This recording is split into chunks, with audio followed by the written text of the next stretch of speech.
চলো বন্ধুরা, আজকে আমরা হোম ট্যুর দেবো। তো তোমরা কেমন আছো? আশা করি অনেক ভালো আছো। তো চলো আমার সাথে, আমার বাড়িতে কি কি আছে, কোথায় কি থাকে, সবটাই তোমাদের সঙ্গে শেয়ার করবো। চলো, ভালো লাগলে লাইক কমেন্ট শেয়ার সাবস্ক্রাইব করে দিও। টাটা। এই যে আমার বাড়ি ঢোকার গেট এটা। তো এটা মেন গেট নয়, এটাই আমাদের মানে ইটের রাস্তা বাড়ির থেকে। তারপরে এই সাইডে আছে পাকা রাস্তা, তারপরে এই সাইডে পুরো হাই রাস্তা, ওই যে বড় বড় গাড়ি যাচ্ছে। তারপরে এই যে আমাদের কলতলা, তারপরে এই যে সোজা চলে যাচ্ছি বাড়িতে। এক সাইডে একটা আমার ঘর, এটা এটা সোজাসুজি আমার শ্বশুরমশার ঘর।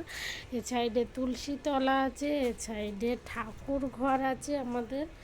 এই যে ঠাকুর ঘর, ঠাকুর থাকে এখানে। এই যে এই যে আমাদের শ্বশুরমশাইয়ের ঘর, এটা শ্বশুর শাশুড়ি থাকে। আর এই সাইডে আছে রান্নাঘর, এই সাইডে আছে ফ্রিজ, এখানে আছে বাবুর পড়ার জায়গা, আর এখানে আছে